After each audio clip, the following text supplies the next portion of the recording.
আসসালামু আলাইকুম। গৃহস্থালী ও রন্ধনশৈলী চ্যানেলে আজকে এসেছি জর্দা পোলাওয়ের একটি রেসিপি নিয়ে।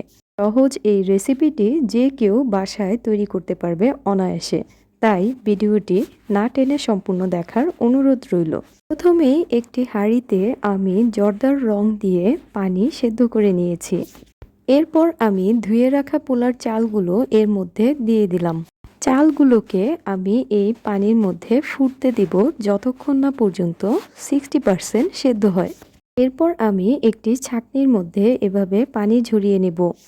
এবার একটি ননস্টিক প্যানে আমি দিয়ে দিব আনারস কুচি এবং চিনি। এই পর্যায়ে কিন্তু পানি অ্যাড করা যাবে না। এই চিনিগুলো গলে যে শিরা তৈরি হবে তার মধ্যে আনারসগুলো সেদ্ধ হয়ে মুরব্বার মতো শক্ত হয়ে যাবে। আপনারা চাইলে এটি ইগনোর করে বাজারে যে কুমড়োর মোরব্বা পাওয়া যায় সেটি ব্যবহার করতে পারেন। এটিকে আমি একটি পাত্রে তুলে রাখলাম। এরপর আমি ওই পাত্রে আমার ছেঁকে রাখা জর্দাগুলো দিয়ে দিলাম। এরপর যতটা মিষ্টি আপনারা পছন্দ করেন সেই পরিমাণ চিনি এখানে অ্যাড করে দিবেন। এবার ভালো করে নাড়ানি দিয়ে নেড়ে এই চিনির সাথে পোলাওগুলোকে ভালো করে মিক্সড করে দিতে হবে। এই পর্যায়ে ঘন ঘন নাড়তে হবে, নইলে চিনিগুলো গলে নিচে ক্যারামেল তৈরি হয়ে যেতে পারে।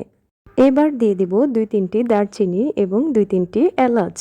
এবার আবারও ভালো করে নেড়ে এগুলোকে মিক্সড করে নেব। যে 40% পোলার চালগুলো সেদ্ধ হওয়া বাকি ছিল, এখানে চিনিগুলো গলে কিন্তু সেটি সেদ্ধ হয়ে যাবে। নাড়ানির সাহায্যে নাড়ার এক পর্যায়ে দেখা যাবে এটি আর স্প্যাচুলার মধ্যে আটকে যাচ্ছে না। আর তখনই বোঝা যাবে যে জর্দা পোলাওটি তৈরি হয়ে গিয়েছে। ভালো স্বাদ এবং গন্ধের জন্য আপনারা অবশ্যই জর্দা পোলাওতে ঘি দেওয়ার চেষ্টা করবেন। ঘি দেওয়া হয়ে গেলে আরও কিছুক্ষণ নেড়ে এটিকে আমি ঢাকনা দিয়ে প্রায় 10 থেকে 15 মিনিট রেখে দেব। আর তখন চুলার আঁচ একদম লো হিটে রেখে দিবেন। 10 থেকে 15 মিনিট পরে চুলার আঁচ নিভিয়ে ঢাকনা খুলে আমি যে আনারসের মোরব্বাটি তৈরি করে রেখেছিলাম সেটি এর মধ্যে দিয়ে দেব। এবার ভালো করে মিক্সড করে দেব।